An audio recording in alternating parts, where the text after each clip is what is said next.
It is the 6th of December in the year 1240.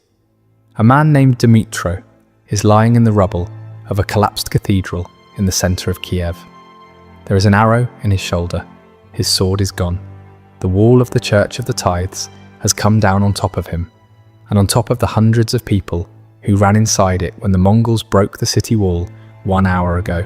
Most of those people are dead now, crushed under the stone. He is not.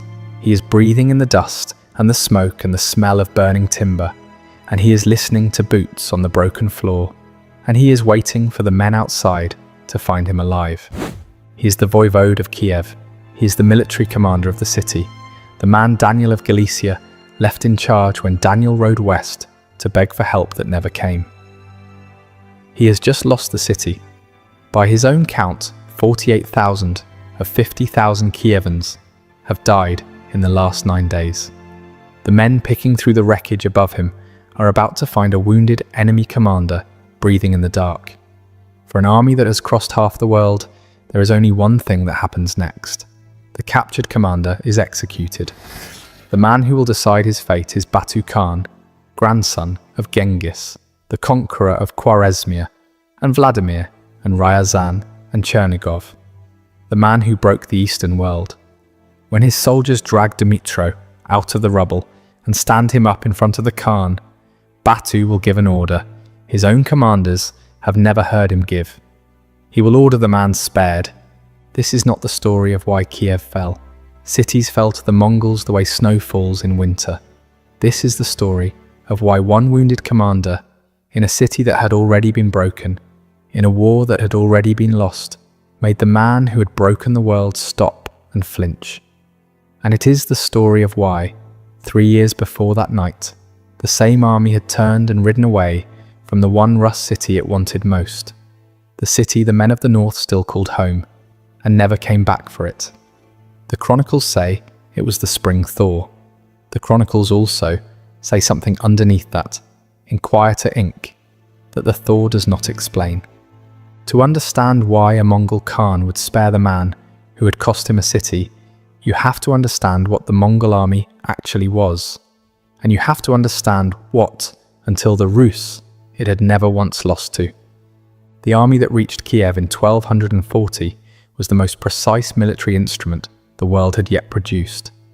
It began in 1206 on the bank of the Onon River, where a man named Temujin was raised up by the assembled tribes and given the title Genghis Khan. Within 20 years, his armies had erased the largest Islamic empire on earth. In the single city of Merv, they killed a number the chroniclers estimated at more than 1 million. Each Mongol rider led 3 to 5 horses and changed mounts as he rode. The composite bow sent 6 arrows down range in the time a Western archer loosed one. At the center of every battle sat the feigned retreat, the false flight that pulled enemies out of formation. From 1219 to 1240, that single method produced an unbroken chain of victories across a stretch of the earth larger than Rome had ever held. In 1223, 2 of Genghis Khan's best generals were riding through country no Mongol had ever seen. Their names were Jebe and Subutai. They had not come to conquer. They had been sent to map the lands beyond the Caspian Sea and then ride home. They crossed the Caucasus Mountains. They broke a Georgian army on the way through, and they came down onto the open grass of the Pontic steppe, where they met for the first time in their lives an army that fought beside princes whose grandfathers had stood guard over the emperor in Constantinople. The Mongols won the battle that followed. They won it the way they always won.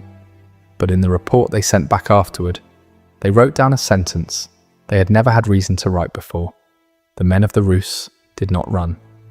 There is a detail from that day that the chroniclers kept and the Mongols did not explain. After the battle, 3 Rus princes were taken alive. For a captured enemy, the Mongol practice was simple and quick: a blade across the throat. For these 3, the Mongols built something new. They laid heavy wooden boards across the living men, and then the Mongol commanders climbed up and sat on the boards and held their victory feast on top of them, and the weight came down slowly through the meal, and the princes died underneath the table, while the men who beat them ate. Why those three earned a death the Mongols had to invent, the record does not say. It only says they earned it. The Mongols had no word in 1223 for what they had met on that steppe, but the men who wrote the Rus chronicles afterward did have a word. They had inherited it, and 3 generations before that battle, the warriors it described had not been called Rus at all. They had been called something else. 3 centuries before the Mongols came, the men who would one day be called Rus were called Varangians. They came down out of Scandinavia along the great rivers in the 9th and 10th centuries, Swedes and Norwegians and Danes, and they built the state that became Kievan Rus, and they gave it their own name. The word Rus itself almost certainly comes from an Old Norse word for the men who row. They were not the neighbours of Vikings. They were Vikings. By the 11th century, the most dangerous of them had been bought by the emperors of Byzantium to stand as the imperial bodyguard, the Varangian Guard of Constantinople. 6,000 men of the north, paid in gold and wine, who guarded the body of the emperor himself, and who had been handed to the Emperor Basil II in the year 989 by Vladimir of Kiev as a gift. For 2 centuries, they were the most feared foot soldiers in the eastern Mediterranean, and they carried with them, out of the north, a kind of warrior that the rest of the medieval world had never had a name for, because the rest of the medieval world had never produced one. The Norse had a name for it. They called it Berserker Gang, the going of the bare shirt. It was a state a man entered in which his body still moved and his weapons still cut, but his eye no longer registered the wound. The sagas describe such men biting the iron rims of their own shields, foaming at the mouth, killing after they themselves had been struck, blows that should have dropped them, and then collapsing afterward for days into an exhaustion the Norse called the cooling.